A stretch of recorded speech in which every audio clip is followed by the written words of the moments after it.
अस्सलामुअलैकुम स्टूडेंट्स।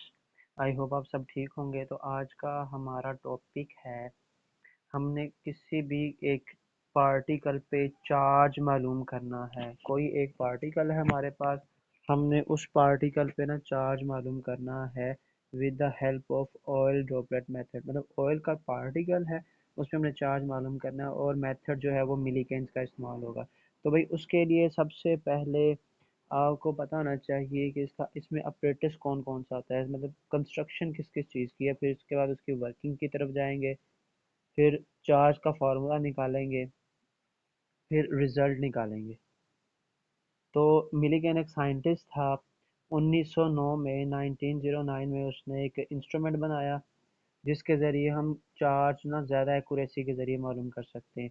तो उसका जो एक्सपेरिमेंट अपरेटस था, जो एक्सपेरिमेंट में इस्तेमाल हुआ, वो हमारे पास ये आपके पास एक नज़र आ रहा है कि हमारे पास एक वैक्यूम चैम्बर था। वैक्यूम चैम्बर है जिसमें एयर रेजिस्टेंस नहीं होती, और ये हमारे पास एक इंक स्प्रेयर, नोजल के ज़रिए इंक अंदर ट्रांसफ़र, इंक जो है वो ड्रॉपलेट के ज़रिए अंदर ट्रांसफ़र की जाती है। फिर ये ड्रॉपलेट जो है वो इन होल्स के ज़रिए, ये हमारे पास एक प्लेट्स हैं, पैरेलल प्लेट्स, और ऊपर वाली प्लेट में एक होल है। ये आप देख सकते हैं, ऊपर वाली प्लेट में आपको एक होल नज़र आ रहा होगा। मैं यहाँ पे लिख भी देता हूँ, एच, एक होल नज़र आ रहा होगा। जब पार्टिकल्स इन होल्स के ज़रिए जाएंगे नीचे की तरफ, और इन प्लेट्स के दरमियान आपको चार्ज भी नज़र आ रहा है, इसका मतलब है यहाँ पे इलेक्ट्रिक इंटेंसिटी कायम हो चुकी है। सही। जब चार्ज पार्टिकल यहाँ पे आएंगे और एक्स रेज की मदद से इसको आयोनाइज किया जाएगा, जब आयंस में कन्वर्ट हो जाएंगे तो वो रिपल्शन की वजह से कोई एक पार्ट, दो चार पार्टिकल्स हैं वो यहाँ पे रहेंगे, और हम यहाँ से टेलीस्कोप के ज़रिए उस पर चार्ज ऑब्जर्व कर लेंगे। लेकिन यहाँ पे हमने टर्मिनल वेलोसिटी का भी इस्तेमाल करना है, इलेक्ट्रिक इंटेंसिटी का भी इस्तेमाल करना है, उसकी वजह से हम चार्ज निकालेंगे। ठीक है। अब यहाँ पे देख लें, हर एक पार्टिकल का मतलब हर एक इंस्ट्रूमेंट का काम क्या है, हर एक चीज़ जो जो हमने लगाई है उसका कोई ना कोई काम होगा। ठीक है। अच्छा, अब यहाँ पे देखें, ये जब जब हमारे पास इस नोज़ल के ज़रिए चार्ज आएगा ना, तो नोज़ल की दीवारों के साथ फ्रिक्शन की वजह से पार्टिकल पे चार्ज आ जाएगा। ये सिंपल ऑयल है। ऑयल को हम जैसे हमारे पास इंक स्प्रेयर होता है ना, जिससे हम इंक फिल करते हैं, सही है, वैसे ही हमारे पास एक बल्ब टाइप है। जैसे अगर आप डॉक्टर के पास हैं तो एक उसके पास ब्लड प्रेशर के लिए एक बल्ब होता है, उसको वो प्रेस करता है तो एयर ट्रांसफ़र होती है। बिल्कुल ऐसे ही इसको प्रेस करेंगे तो इंक जो है वो यहाँ से ट्रांसफ़र होकर नोज़ल से होती हुई अंदर चैम्बर में जाएगी। लेकिन यहाँ पे जब वो नोज़ल की वजह से अंदर की तरफ जाएगी, तो नोज़ल की दीवारों के साथ ना रगड़ खा के वो पार्टिकल पे चार्ज आना शुरू हो जाएगा। तो ये सारे पार्टिकल्स यहाँ पे गिरेंगे, तो इसमें से कुछ पार्टिकल्स जो है ना वो इन होल में चले जाएंगे। यहाँ पे हमने इलेक्ट्रिक इंटेंसिटी दी हुई है। इलेक्ट्रिक इंटेंसिटी हम कैसे दे सकते हैं भाई, यहाँ पे हम बैटरी लगा देते हैं, इसको अटैच कर देते हैं बैटरी के टर्मिनल्स के साथ, ये पॉजिटिव टर्मिनल और नेगेटिव टर्मिनल। जब हमने अब यहाँ पे बैटरी लगा दी, जब हम यहाँ पे बैटरी लगाएंगे तो क्या होगा, इनके दरमियान जो है ना वो इलेक्ट्रिक इंटेंसिटी अपेयर होना शुरू हो जाएगी। इलेक्ट्रिक इंटेंसिटी, प्लेट्स का काम क्या है, इलेक्ट्रिक इंटेंसिटी, प्लेट का काम इलेक्ट्रिक इंटेंसिटी है। प्लेट्स पे चार्ज स्टोर होंगे। चार्ज कैसे स्टोर होंगे, वोल्टेज की वजह से चार्ज स्टोर होंगे। चार्ज स्टोर होंगे तो यहाँ पे इलेक्ट्रिक इंटेंसिटी जनरेट होना शुरू हो जाएगी। सही है। और यहाँ पे एक विंडो लगाई, विंडो के साथ ही हमने टेलीस्कोप उसको ऑब्जर्व करने के लिए हमने यहाँ पे लगा दिया। ठीक है। अगर आप इंटरमीडिएट लेवल की बात करते हैं ना, तो यहाँ पे उन्होंने एक लेंस लगाया होगा, खाली लेंस, सोर्स के ज़रिए लेंस। होता भला क्या है, होता ये है कि जनाब यहाँ से हमने एक लेंस लगाया होता है और सोर्स लाइट प्रोवाइड कर रहे होते हैं। अब ये लेट्स सपोज ये हमारा पार्टिकल है यहाँ पे, तो हम क्या करते हैं, यहाँ पे सारी की सारी लाइट फॉल कर रही है। जितने भी पार्टिकल इस हिस्से में होंगे ना उसको हम ऑब्जर्व, क्योंकि लाइट ही यहाँ पे फॉल कर रही है, ये लाइट फॉल कर रही है, इस पार्टिकल पे लाइट फॉल कर रही है। जिस पार्टिकल पे लाइट फॉल करेगी उसका व्यू हम देख सकते हैं टेलीस्कोप की मदद से। ठीक है। अब ये देखें इस पे, अगर यहाँ से वो चार्ज नहीं होके आते, मतलब यहाँ पे पार्टिकल्स चार्ज नहीं होके आते नीचे की तरफ, तो हम क्या करते हैं, एक्स रेज गुजारते हैं। एक्स रेज की वजह से क्या हो जाता है, एटम जो है ना वो आयोनाइज हो जाता है। इसको देख लेते हैं, ये हमारे पास न्यूक्लियस और ये इलेक्ट्रॉन। सही है। जब कभी इसमें से एक्स रेज जो हैं वो और एक्स रेज इससे टकराएंगी तो यहाँ से इलेक्ट्रॉन जो है वो बाहर निकल चला जाएगा और एटम क्या हो जाएगा, आयोनाइज हो जाएगा। ठीक है। लो जनाब, ये इसके ऑपरेटर्स में इस्तेमाल होने वाली चीज़ें थी। अब हम देखते हैं कि इसकी वर्किंग कैसे की जा सकती है। ये हमारे पास हेडिंग है charge on electron by Millikan's method. तो ये हमारे पास एक साइंटिस्ट था मिलीकेन्स, उसने चार्ज इलेक्ट्रॉन पे चार्ज मिल गए। देखो मिनिमम चार्ज है तो दुनिया में जितना भी कम से कम चार्ज हो सकता है वो इलेक्ट्रॉन पे है, वही हमने मालूम करना है। अच्छा, with due to friction of the atomiser and oil droplet. देखें जब यहाँ से एटम, जब छोटे छोटे ऑयल के ड्रॉपलेट या एटम बाहर आएंगे तो वो इसकी दीवारों से, एटोमिज़र है ना सप्लायर, सप्लायर वो एटोमिज़र की वॉल के साथ रगड़ खाएगा, फ्रिक्शन करेगा, उसकी वजह से उस पर चार्ज आ जाएगा। चार्ज को जब हम, आपको दिखाया था दो प्लेट्स हैं, दो प्लेट्स में ऊपर वाली प्लेट्स के में हो रहा है, कोई चार्ज इसमें से आएगा, पास करेगा, पास करेगा तो उस पर इलेक्ट्रिक इंटेंसिटी है, इलेक्ट्रिक इंटेंसिटी दो फोर्सेस यहाँ पे लग रही हैं, दो फोर्सेस की वजह से वो क्या होगा उस पर, वो रुक जाएगा। कैसे रुकेगा अभी हम इसको देखते हैं।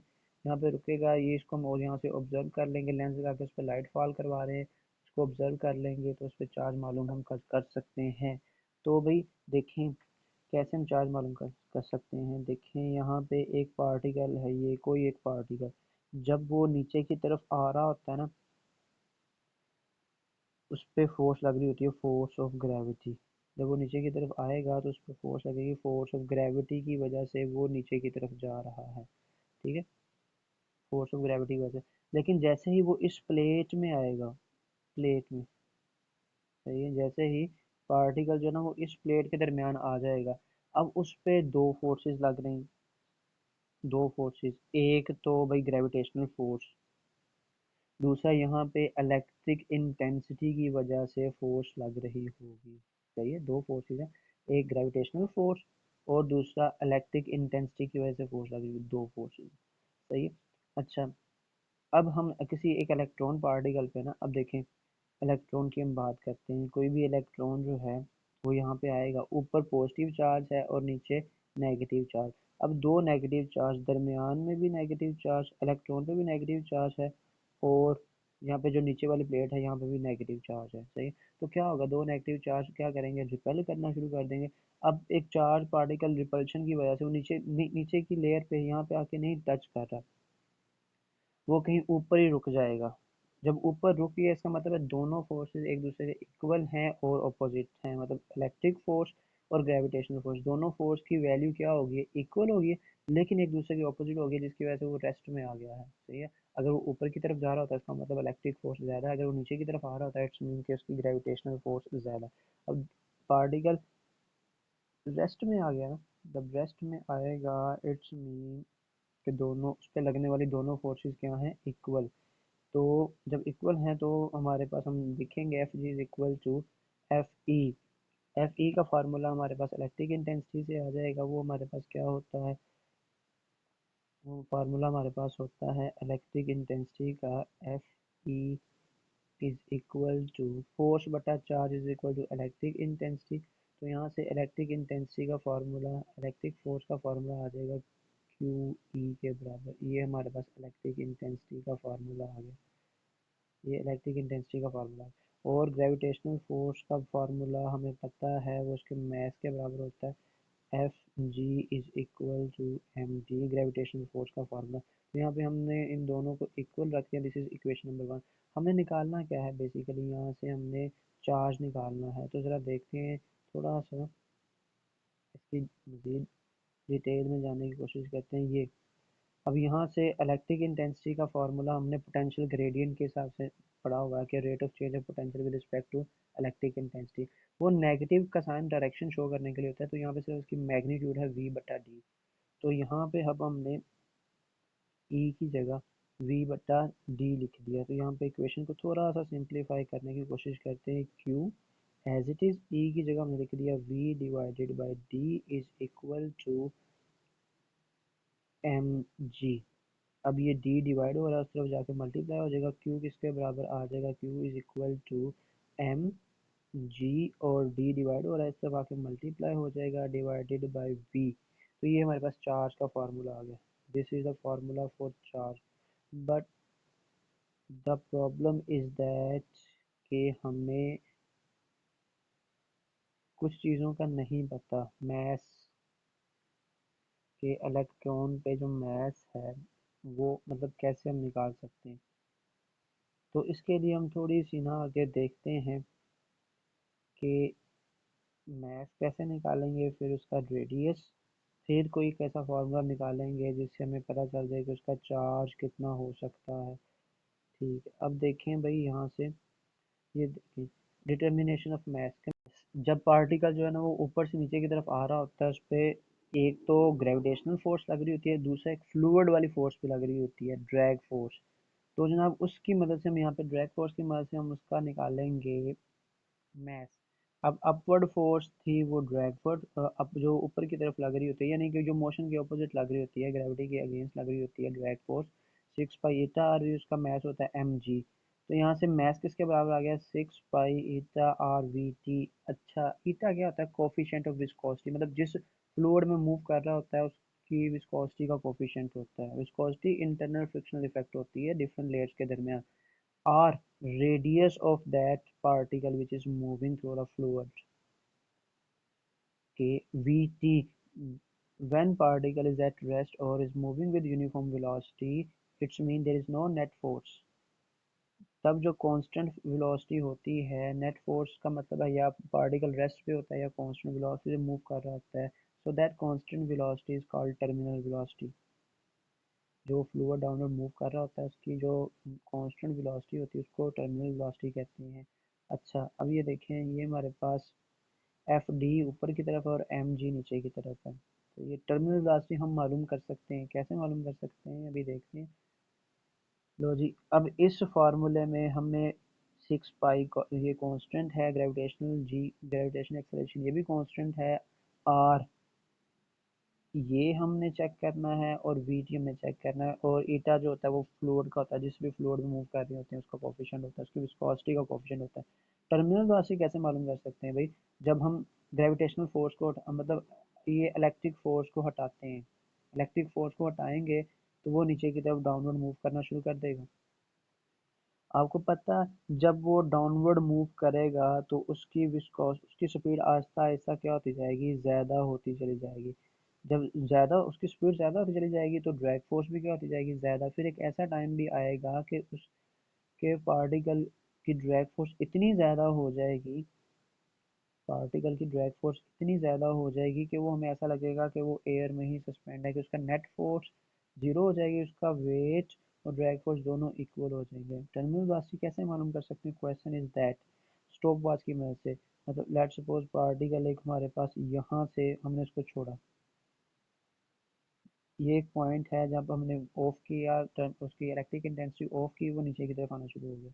एक स्पेसिफिक टाइम के लिए हमने उसका डिस्टेंस और टाइम टाइम हम स्टॉप वॉच की मदद से हम कैलकुलेट करेंगे, हम देख लेंगे कि स्पेसिफिक टाइम में उसने कितना डिस्टेंस ट्रेवल किया।